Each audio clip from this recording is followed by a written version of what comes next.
Champions league উন্মাদনায় ভাসছে বাংলাদেশও। এই মুহূর্তে রাজধানীর শেফমেট লাউঞ্জে আছেন রিপোর্টার সাব্বির মিথুন। সেখানে ভক্তরা জড়ো হয়েছেন ম্যাচ উপভোগ করতে। আমরা সরাসরি যাচ্ছি সাব্বিরের কাছে।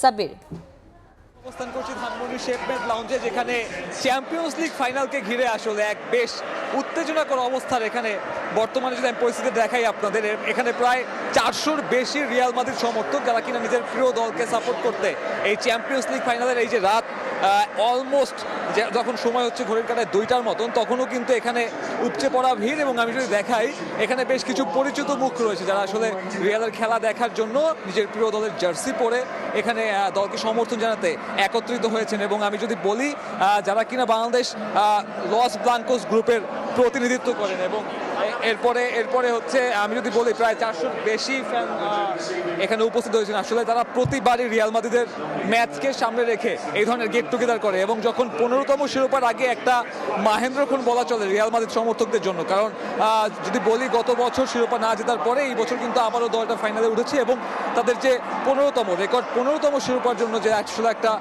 মিশন, সেই মিশনটা কিন্তু আজ শেষ হতে পারে লন্ডনের ওয়েম্বলিতে। এবং যেমনটা দেখছেন, এই মুহূর্তে আবারও বরুসিয়া ডর্টমুন্ড অ্যাটাকে গেল, এবং প্রথমার্ধে রিয়াল মাদ্রিদ সমর্থকদের জন্য কিন্তু আসলে উপভোগ করার মতন বা উদযাপন করার মতন খুব একটা মুহূর্ত আসেনি। তবে যেমনটা দেখছেন, দলকে সমর্থন জানায় তারা কিন্তু শুরু থেকে এখানে গলা ফাটিয়ে যাচ্ছেন। এবং আমি যদি বলে থাকি, শুধুমাত্র ঢাকার এখানে নয়, এছাড়াও ঢাকার বিভিন্ন জায়গায় রিয়াল মাদ্রিদ সমর্থকরা জড়ো হয়েছেন, একত্রিত হয়ে নিজেদের প্রিয় দলকে সাপোর্ট দিচ্ছেন। এবং চ্যাম্পিয়ন্স লিগের যে ফাইনাল এখন ওয়েম্বলিতে চলছে, সেখানেও কিন্তু আসলে রিয়াল মাদ্রিদ সমর্থকদের উপস্থিতি বেশ নজর কাড়ার মতন। এবং সেই একই অবস্থা এই ঢাকার রাজধানীতে, যেখানে আসলে রিয়াল মাদ্রিদ সমর্থকরা এই যে শেফমেট লাউঞ্জে একত্রিত হয়ে প্রিয় দলকে আসলে সমর্থন জোগানোর চেষ্টা করছেন। এবং শুধু এবারই নয়, চ্যাম্পিয়ন্স লিগের রাতে ঢাকা শহরে এ ধরনের গেট টুগেদার কিন্তু এখন খুবই সাধারণ একটা বিষয়।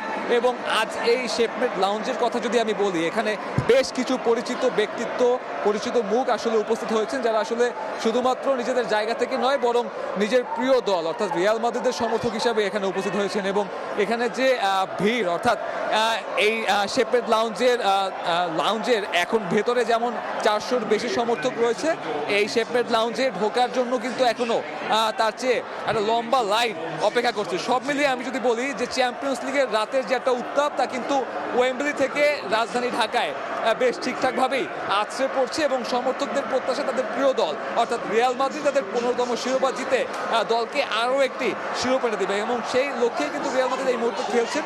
কিছুক্ষণ পরই প্রথমার্ধের যে খেলা সেখানে শেষ হয়ে যাবে, এবং তারপরে কিন্তু দ্বিতীয়ার্ধে আসলে এই ফাইনালে কারা জয়ী হচ্ছে সেটা কিন্তু নির্ধারিত হবে।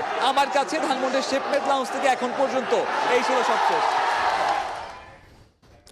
চ্যাম্পিয়ন্স লিগ খেলার সবশেষ খবর জানতে আমরা সরাসরি যুক্ত ছিলাম রাজধানীর শেফমেট লাউঞ্জ থেকে।